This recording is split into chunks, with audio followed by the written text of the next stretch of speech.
चार भाव होते हैं। एक दास्य भाव, एक सख्य भाव, एक वात्सल्य भाव, एक माधुर्य भाव। दास्य भाव का मतलब मैं दास वे स्वामी। इस भाव में बहुत दूरी है। हम अपने स्वामी के चरण पर चरण भी नहीं रख सकते। जहां उनके चरण पड़े वहां हमारा चरण नहीं पड़ना चाहिए। जब राम लक्ष्मण सीता वनवास के समय में जा रहे थे तो सीता राम के चरणों को बचा बचा के लक्ष्मण पैर रखते थे। कितना कठिन है। भरत जी ने कहा था कि सिर बल चलो धर्म अस मोरा, सबते सेवक धर्म कठोरा। दास भाव में बहुत दूरी है।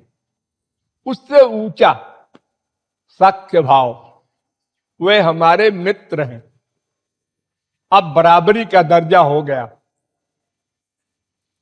अब हम अपना उच्छिष्ट ठाकुर जी को खिला सकते हैं। मित्र हो गए ना। लेकिन अब भी दूरी है। इससे ऊंचा वात्सल्य भाव, हम उनकी मां, उनके बाप, वे हमारे बेटे। अब तो हम झापड़ लगा सकते हैं, उखल में बांध सकते हैं।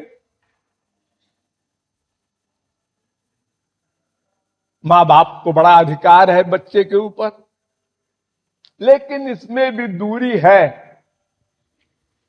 तो सबसे ऊंचा माधुर्य भाव, वे हमारे प्रियतम, हम उनकी प्रेयसी। इस भाव में कोई दूरी नहीं, दोनों एक हो जाते हैं। कोई संकोच नहीं। एक बार द्वारिका में भगवान ने एक्टिंग किया कि हमारे शरीर में बहुत दर्द है, मैं मर जाऊंगा। उसी समय नारद जी पहुंच गए। नारद जी ने कहा, महाराज क्या बात है, क्या लीला हो रही है? उनने कहा, तुम गधे हो, लीला लीला कह रहे हो, हमारे प्राण निकल रहे। अच्छा अच्छा, तो महाराज इसकी दवा कहां है? दवा भी बता दीजिए। तो अगर कोई भक्त अपनी चरण धूली दे दे तो मैं अच्छा हो जाऊं। नारद जी ने कहा, मैं भी तो भक्त हूं, लेकिन मैं इनके झगड़े में नहीं पड़ता। एक बार बंदर बन चुका हूं। दूर से ही नमस्कार। ये जो माए हैं, रुक्मिणी, सत्यभामा वगैरह, ये तो महापुरुषों की दादी हैं, तभी तो भगवान की स्त्री बनी है। इनसे मांग लेते। उन्होंने कहा, माताओं चरण धूली दे दो। उन्होंने कहा, तुझको क्या हुआ है बाबा? तो कुछ फिर गया है क्या? आगरा जा, आगरा।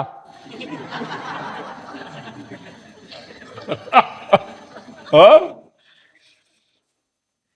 तो नारद जी ने कहा, है बड़ी मुश्किल है, और मैं किसी से मांगूंगा तो सभी हमको यही कहेंगे। तो चलो उन्हीं से पूछते हैं, गुरु घंटाल से। महाराज ये बताओ कि वो कहाँ है, वो दवा वाला औषधालय? तो भगवान ने कहा, ब्रिज है, ब्रिज, वहां चले जाओ, तमाम महापुरुष हैं। नारद जी आए इसी ब्रिज में और भेष बदल कर आए, लठिया लेके। गोपियों ने पहचान लिया। अरे नारद जी, ये क्या स्वांग बनाए हो आज? नारद ने कहा, हाँ, यहां सभी सर्वज्ञ, सर्वांतर्यामी है। खैर नारद जी अपने असली रूप में आ गए और कहा, कि भाई देखो ऐसा ऐसा मामला है, श्याम सुंदर को बड़ा कष्ट है। अच्छा, तो आप लोग चरण धूलि दे दीजिए। साहब ने पैर फैला दिया, जल्दी ले जाओ। क्यों गोपियों, तुम लोगों ने सोचा नहीं कि इसका परिणाम क्या होगा? भगवान को चरण धूलि दे रही हो। देखो नारद जी, ये सब शास्त्र वेद की बातें बाद में करना, अभी जाके वहां दे आओ, ठीक करो उनको, फिर आना हमारे पास, फिर हमसे कर लेना शास्त्रार्थ। अरे अनंत बार नरक भोगे हैं, एक बार और भोग लेंगे, लेकिन हमारे प्राण वल्लभ अच्छे तो हो जाए, उनको सुख मिले, हमारा तो ये जीवन का लक्ष्य है। ले गए, बस बीमारी समाप्त। तो माधुर्य भाव में इतना बड़ा अधिकार है कि हम अपने परम प्रियतम को चरण धूल दे सकते हैं।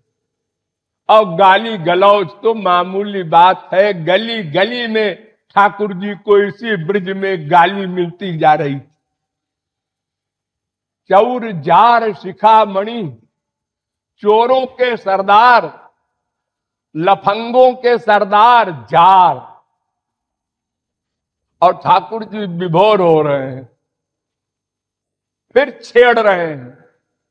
हाँ, क्या कहा मैंने सुना नहीं? जार, लफंगा, लंपट, फिर से तो कहना बड़ा बेहया है। गोलोक में तो सब स्तुति करते हैं चारों वेद, कोई गाली देने वाला तो वहां है नहीं। हमारे मृत्युलोक में गाली मिल रही है, बड़ी मीठी लग रही है। जैसे आप लोग 1 किलो कलाकंद खा लें तो उसके ऊपर से चाहेंगे कि थोड़ा नमकीन भी मिले। तो माधुर्य भाव में पूर्ण एकत्व है और सर्व समर्पण है। वो किसी भाव से हो, निष्काम हो, सकाम हो। गोप्य कामात भयात कंसा, गोपियां काम भाव से गईं, वो भी गोलोक गईं। कंस भय के मारे सब जगह श्री कृष्ण को देख रहा था, वो भी गोलोक गया। शिशुपाल वगैरह दुश्मनी किए, वो भी गोलोक गए। अर्थात चाहे जिस भाव से शुद्ध पर्सनैलिटी में प्यार कर लो, शुद्ध हो जाओगे। चाहे पारस और लोहे को प्यार से छुआ दो और चाहे लड़ा दो, सोना बनेगा। चाहे अमृत जान करके पियो और चाहे कोई अनजाने में पिला दे, अमर हो जाओगे। चाहे जहर जान के पियो आत्महत्या के लिए, और चाहे कोई दुश्मन किसी चीज में मिला दे और खा लो, तो भी मरोगे। यानी वस्तु का फल मिलता है। तो शुद्ध वस्तु के सेवन से सब अशुद्ध शुद्ध हो जाएगा, और शुद्ध तो शुद्ध रहेगा ही। ऐसा नहीं है कि भगवान गंदे हो जाएंगे, नो नो। गंगा जी में जितनी नदियां मिलेंगी सब गंगा जी हो जाएंगी और सबका आचमन करेंगे लोग।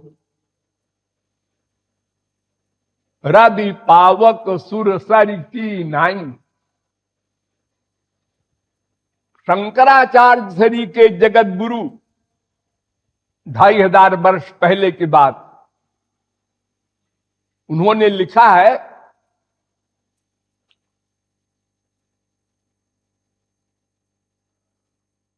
नाथे श्रुतयो न तत्वमतयो घोष स्थिता गोपिका जारिण्य कुल धर्म जाति विमुखा अध्यात्म भावम जजु। जार भाव से प्यार किया श्री कृष्ण से, बिना ब्याह के और बिना जाने किए भगवान। ऐसे ही जैसे संसार में लड़के लड़की प्यार कर लेते हैं, ऐसे कर लिया। अवध्यात्म भावम जजु, वहां पहुंची गोपियां जहां ब्रह्मा शंकर नहीं पहुंचे। ब्रह्मा चरण धूलि मांग रहा है गोपियों की, उद्धव चरण धूलि मांग रहे हैं गोपियों की। तो माधुर्य भाव में पूर्ण एकत्व है, कोई नियम कायदा कानून नहीं है, बस प्यार एक कायदा, प्यार सर्वत्र सर्वदा, समर्पण समर्पण। लेने की भावना ना आने पाए, देना देना, उनको सुख देना है, बस एक लक्ष्य। तो ये माधुर्य भाव सबसे श्रेष्ठ है। और इसमें एक और एडवांटेज है, हम जब चाहे उनको बेटा मान लें, जब चाहे स्वामी मान लें, जब चाहे सखा मान लें, यानी चारों भावों में हम जा सकते हैं। लेकिन दास भाव वाला केवल दास में रहेगा, आगे नहीं जा सकता। सख्य भाव वाला दास में जा सकता है, और सख्य तो है ही है उसका। वात्सल्य भाव वाला सख्य में भी जा सकता है, दास में भी जा सकता है, लेकिन माधुर्य में नहीं जा सकता। यशोदा, कौशल्या, देवकी, और माधुर्य भाव वाला जब चाहे जिस भाव में जाए। देखो, संसारी जो स्त्री होती है विवाहिता, वो माधुर्य भाव तो नहीं कहलाता, क्योंकि वो विवाहिता है। माधुर्य भाव तो कहते हैं कि जो चोरी चोरी प्यार करती है। लेकिन वो विवाह वाली स्त्री भी पति में सब तरह के भाव रखती है। अरे पति तो है ही है, और जो खाना खिलाने बैठती है, तुम कुछ खाते पीते नहीं हो आजकल, क्या बात है, एक रोटी और लो। ये मां की ड्यूटी कर रही बीबी। हाँ? और सखा तो है ही है, एडवाइजर, हर एक बात में टांग अड़ा देगी अपने पति के सामने। ऐसा नहीं करना है, ऐसा गड़बड़ हो जाएगा, ऐसा करो ऐसा करो। और दासी तो है ही है, सेवा करती है। चारों भावों में संसारी स्त्री भी जाती है। तो माधुर्य भाव में यह आजादी है, न कोई नियम है, न पाबंदी है, न कायदा है, न कानून है, और फल मिले सबसे ऊंचा। और किसी भाव से भी प्यार कर लो। ये न के न प्रकारेण मन कृष्ण निवेश, चाहे जिस प्रकार से हो। तो यहां ये लेखक कह रहा है, तुम हमारे स्वामी हो, हमारे सखा हो, हमारे सुत पुत्र हो, और हमारे प्रियतम हो। ये चारों हो तुम हमारे, चारों भाव से हम प्यार करते हैं तुमसे।